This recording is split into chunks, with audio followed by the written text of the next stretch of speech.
আসসালামু আলাইকুম।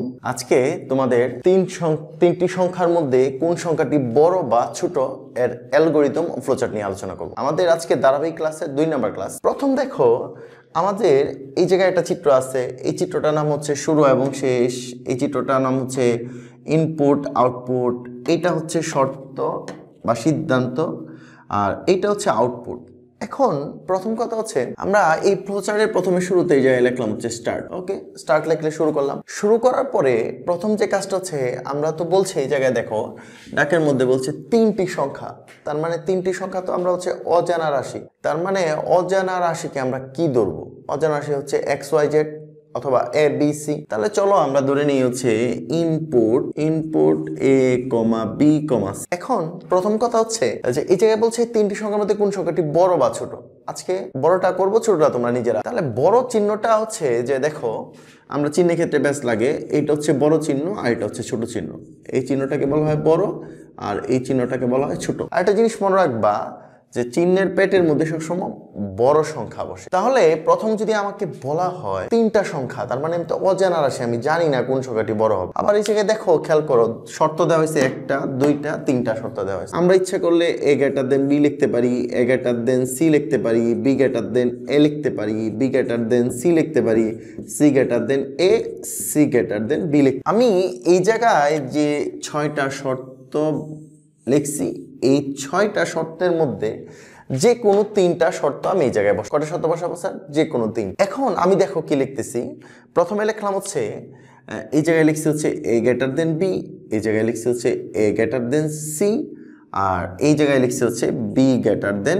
অথবা যদি মনে করো যে তুমি চিন্তা করলা যে না স্যার, এটা এদিকে না লিখে এদিকে লিখবো, ওকে লেখো A greater than C আর হচ্ছে B greater than। এখন প্রথম কথা হচ্ছে, আমি এই জায়গায় লিখছি হচ্ছে A greater than B, A greater than C, B greater than C। প্রথমেই আমাদের যে কাজটা করতে হবে, এইটা লেখার সময় দেখো একটা শর্টকাট ফর্মুলা অ্যাপ্লাই করছি।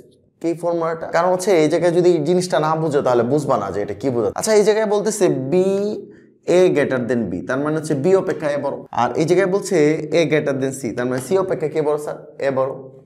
আর এই জায়গায় বলছি C অপেক্ষায় B বড়। তার মানে দেখো, এই জায়গায় B স্যার কয়বার বড়? এই জায়গায় হচ্ছে A কয়বার বড় স্যার? এই যে একবার, দুইবার। আরেকটা হচ্ছে এই জায়গায় B কয়বার বড় স্যার? একবার। আর C কয়বার বড়? কখনোই বড় দেখানো হয় না। তাহলে বলতেছি আমরা A দেখাইছি 2বার বড়, B দেখাইছি একবার, C। আচ্ছা, তোমরা একটু চিন্তা করে দেখো, তাহলে কে সবচেয়ে বড় হইতে পারে? অবশ্যই। তার মানে যখন আমি এই 6টা শর্ত থেকে লিখবো, তখন অবশ্যই খেয়াল করে এটা। এখন তাহলে চলো নিচে নিচে আমরা লিখলাম হচ্ছে যে দেখো, এই জায়গায় A বড় আর এই জায়গায় হচ্ছে A বড়। তার মানে এই A থেকে এই পর্যন্ত যে প্রবাহের দিকটা, এটা তো ঠিক আছে।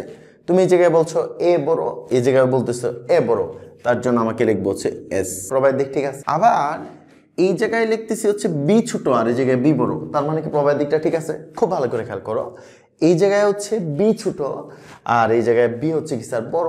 তাহলে প্রবাহের দিক ঠিক নাই, তার মানে লিখতে হবে হচ্ছে নো। এখন এই নিচে আমরা লিখি হচ্ছে প্রিন্ট A, আবার B নিচে লিখি হচ্ছে প্রিন্ট B। আচ্ছা, তাহলে মধ্যের সংখ্যাটা তো আমরা বুঝতেই পারতেছি যে লিখতে হবে হচ্ছে প্রিন্ট C। আচ্ছা, এই জায়গায় আমরা লিখছি হচ্ছে A বড় আর নিচে লিখছি প্রিন্ট A, তার মানে ফলাফলটা হচ্ছে বড় আসবে। ওকে, ঠিক আছে, তাহলে লিখলাম হচ্ছে S। আবার এই জায়গায় যখন B বড়, আবার এই জায়গায় B লিখছি, তার মানে অবশ্যই S। তার মানে প্রবাহের দিকটি হচ্ছে ঠিক আছে।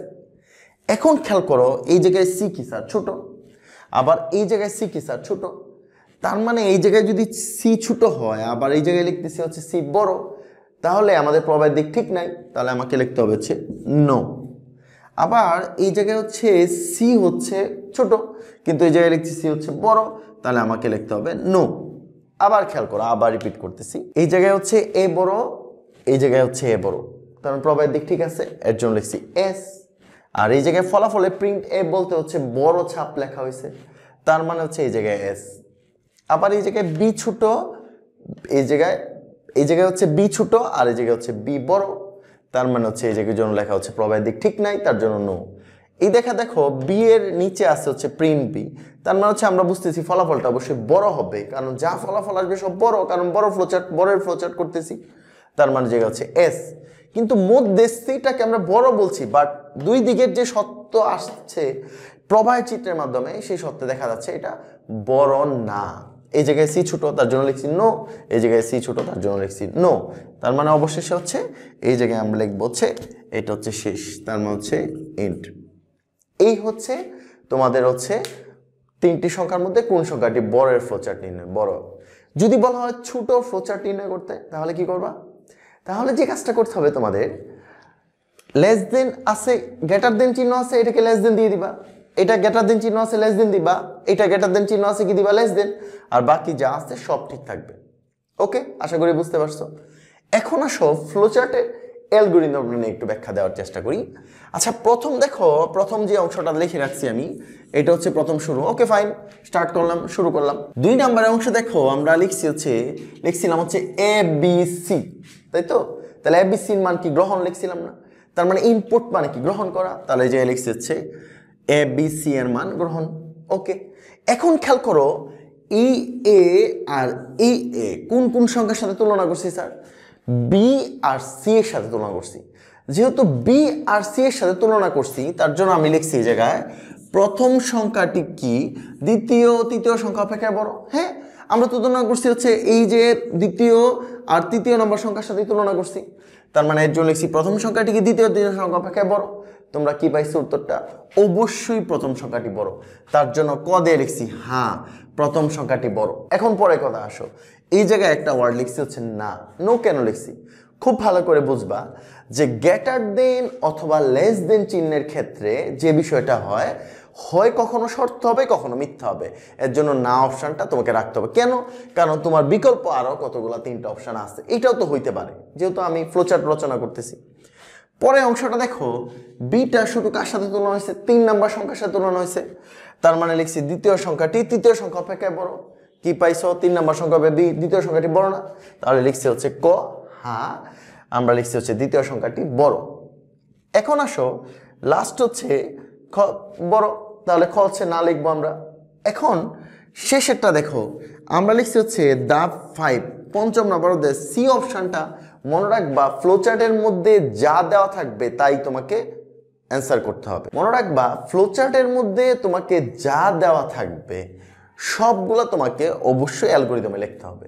তো যেহেতু অ্যালগরিদমে তুমি লিখবা, তার জন্য যে কাজটা করতে হবে তোমাকে, এই জায়গায় প্রিন্ট সি লিখছিলাম, তার জন্য এই জায়গায় লিখছি তৃতীয় সংখ্যাটি বড়। এখন লাস্টে হচ্ছে ধাপ শেষ করি। আশা করি বুঝতে পারছো। তার মানে বিষয়টা কি বলছি আবার খুব খেয়াল করো। প্রথম সংখ্যাটি হচ্ছে ধরে হচ্ছে প্রথম হচ্ছে ধাপ 1 শুরু করি। ধাপ 2 কি লিখলাম হচ্ছে এবিসি এর মান গ্রহক। ধাপ 3 লিখলাম হচ্ছে প্রথম এই প্রথম সংখ্যা বি আর সি এর সাথে তুলনা হয়েছে। তার প্রথম সংখ্যাটি কি দ্বিতীয় তৃতীয় সংখ্যা অপেক্ষা বড়? উত্তরটা পাইছি হ্যাঁ, প্রথম সংখ্যাটি বড়। আচ্ছা, আবার এটার ক্ষেত্রে কি দেখছে? দ্বিতীয় সংখ্যা বড়। তার মানে লিখছি দ্বিতীয় সংখ্যা কি তৃতীয় সংখ্যা অপেক্ষায় বড়? হ্যাঁ, দ্বিতীয় সংখ্যাটি বড়।